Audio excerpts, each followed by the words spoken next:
To the extent that crypto has to interact with the rest of the financial world, there are two ways in which they can lose their access to key infrastructure such as auditors and banking. One is regulatory, for rules to change in such a way that crypto companies just can't get banked or can't get audited. But then there's also the free market way, which is exactly what we're seeing here, where the risk dramatically outweighs the reward, and those independent parties aren't willing to do the work on behalf of crypto clients. Welcome back to The Breakdown with me, NLW. It's a daily podcast on macro, Bitcoin, and the big picture power shifts remaking our world. The Breakdown is sponsored by Nexo.io, Circle, and Kraken, and produced and distributed by CoinDesk. What's going on, guys? It is Monday, December 19th, and today we are catching up on Barry Coin, Sam Extradition, Binance buying Voyager, Trump NFTs, you name it, we are catching up on it. But before we get into that, if you are enjoying The Breakdown, please go subscribe to it, give it a rating, give it a review, or if you want to dive deeper into the conversation, come join us on the Breakers Discord. You can find a link in the show notes or go to bit.ly/breakdownpod. All right, friendos, well, as you can hear, I have once again succumbed to a preschool illness. However, we are not letting that get us down. You're just going to have to deal with a slightly huskier voice this time. This past weekend was extremely busy, as weekends go. You had Barry Coin selling, Sam Extradition intrigue, an insane World Cup final, and Elon Musk pissing everyone off, changing terms on Twitter, and then making a poll responsible for his future at the company. So let's see how much we can get through on today's show.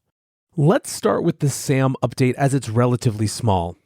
So last week when Sam was arrested on Monday, he appeared willing to fight tooth and nail to avoid extradition to the United States, and this is kind of a common theme we've seen from him. In those Vox texts that were released that he claims he didn't know were on the record, he talked a lot about how important the Bahamas jurisdictional battle was for him. However, since having his bail denied on Tuesday and being remanded to the what appear to be pretty appalling conditions of Fox Hill Prison in the Bahamas, it seems like he might have started to change his tune. Over the weekend, Reuters reported that Sam would likely appear in court today in order to reverse his decision to contest extradition and surrender to the United States. Now, the conditions of these prisons really do seem pretty horrifying. Based on accounts we've seen from journalists as well as human rights organizations, Fox Hill is characterized by overcrowding, maggot infestations, poor food quality, lack of running water, and more. A former warden called it not fit for humanity, and I read the quote from Nick Carter last week when he said, "I'm dismayed around the excitement for Sam heading to a ghastly prison where his safety can't be guaranteed. I hope U.S. authorities can ensure his safe and rapid extradition. He will face justice, but it must be done legally and with dignity." And it seems like initially after fighting that, Sam is now on that same train. Late last week, the Washington Post reported on what Sam was doing in prison using a guard as the source. He said that Sam was being held temporarily in the facility's sick bay for medical assessment, with access to much nicer amenities, including air conditioning and a proper bed. The guard said that Sam was spending his time watching movies and reading news articles about himself. According to the report, Sam was still holding out hope that he would be granted bail at a second hearing and leave the prison soon. When the guard asked Sam how he felt watching a news report about himself, Sam answered, "It's okay, I will deal with it." To me, it seems he's still a little bit delusional about the situation he finds himself in. Overall, the guard described Sam as, quote, a little arrogant, but overall a nice guy who was kept to himself and seemed, quote, awfully scared during his first days at the prison. Now, before today, Sam's extradition hearing was scheduled to begin on February 8th of next year. However, the Reuters report said that Sam decided to surrender to the U.S. on Saturday. Should Sam be extradited to the U.S., he would likely be held at the Metropolitan Detention Center in Brooklyn, pending a bail hearing which must happen within 48 hours of his arrival. Former federal prosecutor and white-collar defense attorney Michael Weinstein said, "The missing money gives prosecutors strong arguments that he is a flight risk. I expect that if a judge grants pretrial release, they would impose very restrictive and onerous conditions." Legal experts anticipate that a full trial would still be more than a year away if no plea deal is reached and if Sam defends the charges. According to former CFTC trial lawyer Braden Perry, Sam could face being sentenced to life in prison as well as being barred from financial markets by regulators. Former federal prosecutor Duncan Levin said usually white-collar cases of this magnitude are under investigation for months, if not years, and then cooperators are used to build a case from the ground up. It's unlikely the government even had time to develop any cooperator testimony. The government is certainly basing its case on a torrent of bank and other financial records. Now, since I started recording this segment, we've gotten some updates from Eyewitness News Bahamas. Quote, "An emergency hearing for disgraced FTX founder Sam Bankman-Fried was forced to take a 45-minute recess after his lawyers told a magistrate his appearance this morning was, quote, shocking and premature. SBF's counsel, Jerome Roberts, told the magistrate that he has not yet made any formal request for his client to appear in court. Sources close to the matter confirmed to Eyewitness News that SBF had changed his mind and would appear in court today to advise that he will no longer fight extradition charges to return to the United States. However, Roberts told the justice that he was not aware his client would be at court. The New York Times picks up from here, quoting Mr. Roberts, saying, "Whatever trail got him here this morning, it did not involve me." So who knows what's going on, but Sam appears to be so hungry to get extradited to the US at this point that he's heading to court without even talking to one of his lawyers.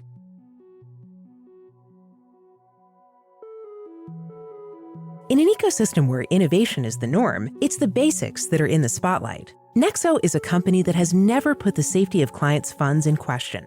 With over 50 global licenses, $775 million in insurance, and a real-time audit of custodial assets, Nexo sets an example for security standards in the industry. Apart from keeping their 5 million clients safe, Nexo has kept building. They've just announced their non-custodial smart wallet. Visit nexo.io, that's NEXO.io, and sign up today. This episode is brought to you by Circle, the sole issuer of USDC, and a leader in crypto that's held to a higher standard. USDC is a fast, safe, and efficient way to send money around the globe. USDC is always redeemable one-to-one for US dollars, and has over $45 billion in circulation as of October 13, 2022. Plus, Circle posts weekly reserve reports and monthly attestations of reserve capital, letting users know that USDC is safe, transparent, and compliant with regulations. Just go to circle.com/transparency to see why USDC is a trusted stablecoin. Kraken Pro is an all-new, powerful trading experience for advanced traders. Spot trade, margin trade, and stake, all from a single interface. With customization tools unlike any other, Kraken Pro lets you set up your trading interface in the exact way you want. It's all backed by Kraken's industry-leading security and award-winning client engagement teams that are available for support 24/7. No matter how you like to trade, Kraken Pro is built to make it happen. Visit pro.kraken.com or download the Kraken Pro app on Google Play or the Apple App Store today. Let's talk about the unceremonious exit of auditors from the crypto space. Mazars, the audit firm who recently completed a proof of reserves report for Binance, said on Friday that it will halt all work for crypto clients. The firm deleted its website, which hosts crypto firm reports, including the Binance report, which only covered Bitcoin holdings, as well as reports for KuCoin and Crypto.com. Mazars said that it was taking this step, quote, due to concerns regarding the way these reports are understood by the public. When the Binance report was released almost 2 weeks ago, many commentators criticized Binance for characterizing the report as an audit, even though the report was not thorough enough to be considered as an audit. Importantly, this appears to be a trend. Armanino, another auditing firm, has also reportedly halted work for its crypto clients. Armanino had been an auditor for FTX US and was recently named in a class action lawsuit launched by an FTX customer. This has led to speculation that the refusal of crypto audit business was in part a demand of other clients, who may have seen the fallout in crypto as having potential to damage the legitimacy of other audits conducted by the firm. One more, BDO, the audit firm which has been conducting the most recent Tether reserve attestations, has also announced that it will be reconsidering its crypto business. Now, a big part of this is that auditing is primarily a business of reputation, so becoming entangled in the failures across the crypto industry could be simply too risky for auditors. Mazars had previously tried to get around this by claiming that their crypto reports, quote, do not constitute either an assurance or an audit opinion on subject matter. Instead, they report limited findings based on the agreed procedures performed by the subject matter at a historical point in time. In other words, they don't want to be mentioned in the headlines as the firm who signed off on an insolvent crypto firm. Now, there is a cynical take on all this, which is that the things that crypto firms ask for from auditors aren't actually real audits. Jacob Silverman tweets, accounting firms like Mazars, Armanino, and BDO that were doing non-audit attestations, proof of reserves, some third thing they made up for Binance, FTX, Tether et al., are pulling out of crypto entirely. However, there's also a less cynical take that audit firms aren't set up to do the full on-chain sort of proof of reserves that the crypto community is increasingly demanding from centralized custodians. And what's more, that audit firms are incredibly risk-averse and crypto now comes with serious PR risk. Nick Carter tweets, consistent with what I've seen, audit firms are insanely risk-averse and very few are willing to do proof of reserves for anyone. Not a crypto exchange sketchiness thing, more of an audit firms are crazy risk-averse thing.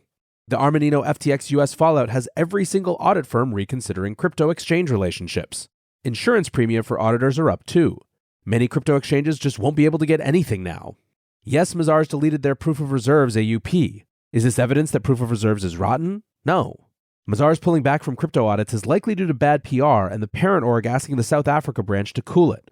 Armanino also pulled out of crypto audits. Doesn't mean Proof of Reserves is fake. It means audit firms are getting risk-averse post-FTX. Now, I do think that this is a huge issue. To the extent that crypto has to interact with the rest of the financial world, there are two ways in which they can lose their access to key infrastructure such as auditors and banking. One is regulatory, for rules to change in such a way that crypto companies just can't get banked or can't get audited. But then there's also the free market way, which is exactly what we're seeing here, where the risk dramatically outweighs the reward, and those independent parties aren't willing to do the work on behalf of crypto clients.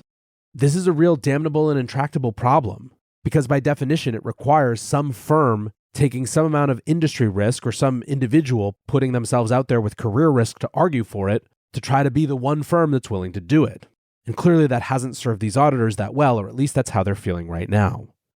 Staying on fallout from FTX, one of the big things that people have been waiting for is clarity on what's happening with Genesis and DCG. Remember, Genesis Lending disabled withdrawals about a month ago, and people aren't sure if the contagion ends with them or is going to extend all the way up into its parent company, Digital Currency Group, which also owns CoinDesk.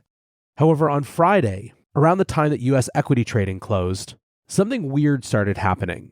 Multiple cryptocurrencies either held in DCG exchange-traded products or previously mentioned by CEO Barry Silbert went into significant slides. Filecoin dropped by 23%, Ethereum Classic dropped by 6.8%, and Decentraland's Mana token tumbled by 10% over the course of about an hour. Now, the curious part of this is that the markets moved on no news, indicating that it was more likely to be a behind-the-scenes liquidation of some sort. This has led to, of course, rampant speculation on crypto Twitter about what caused the collapse of the so-called Barry coins. Deep effing DeFi writes, this sell-off looks like Binance FUD at the surface level, but Barry and DCG may be dumping their assets and potentially going under. They have been way too quiet. DCG going down would likely be final capitulation. They were the biggest. Shocking if they fumbled the bag. Wizards of Soho writes, I step away for 5 minutes to frickin' make dinner and Barry starts dumping every altcoin in existence. Jesus Lord, who dumps on a late Friday when all liquidity is off ahead of Christmas? Seriously, the investors and big founders in this space before 2020 are literally grade A clowns. Now, the reality is we don't have any good information about what's actually happened. It's all just speculation. However, I will note that the context and the environment in which speculation like this thrives is one in which the principles that are being speculated about haven't commented themselves. By which I mean, if you're wondering if I think that Genesis and DCG should be saying more, the answer is yes, I do. Anyway, I guess on that front, this morning we did get an end-of-year CEO note from Grayscale that discussed some of these issues. TLDR, Grayscale still wants to convert the Bitcoin Trust to a spot Bitcoin ETF, but if they can't, they're exploring other options. From the Wall Street Journal, quote, these options could include a tender offer for up to 20% of the outstanding shares of the $10.7 billion trust. A tender offer would make a direct appeal to shareholders to sell or tender their shares at a specific price during a certain time. Now, this isn't really the clarity that people were hoping for, but something at least. Barry Silbert tweeted the story out, his first tweet in weeks, to which Udi Wertheimer responded, hey Barry, how are you, my man? Barry responded to that, looking forward to getting this year behind us, which I think many can heartily agree with. Binance was also in the news. As of this morning, Binance US has entered into agreement with Voyager to purchase Voyager for just over $1 billion. The deal is basically the fair market value of Voyager's assets plus $20 million in incremental value. Voyager said in a statement, the Binance US bid aims to return crypto to customers in kind in accordance with court-approved disbursements and platform capabilities. Now, you'll remember that FTX US had won the bid for Voyager previous. And speaking of FTX, color the market skeptical of this deal. Ben Hunt writes, you do this deal for the same reason FTX quote-unquote bought BlockFi and Voyager. It's cheap, no other bids, and there's a loan on the books you don't want called. Genevieve Roach-Decter writes, Binance is spending over $1 billion to buy bankrupt crypto exchange Voyager as questions about Binance's reserves and liquidity are being raised. Scott Melker writes, Binance US is acquiring Voyager. Voyager managed to secure a shittier deal than even from FTX, from another company subjected to massive FUD. Asset buyout plus $20 million. FTX's bid was $100 million. Binance already had bid $50 million in original auction. Disappointing. So you can kind of get a vibe from all of this about where everyone is. It is still a moment where we just want to know what shoes are left to drop, who else is financially imperiled, and what the hell it's going to take to move on. The reality is that in many cases, there aren't easy or short answers. And a lot of the beginning of 2023 is going to look like a more slogged out, boring, frustrating, unfun version of the end of 2022. However, I guess if the choice is boring cleanup versus more cataclysm, I'll take the boring cleanup. For now, I want to say thanks again to my sponsors, Nexo.io, Circle, and Kraken, and thanks to you guys for listening. Until tomorrow, be safe and take care of each other. Peace.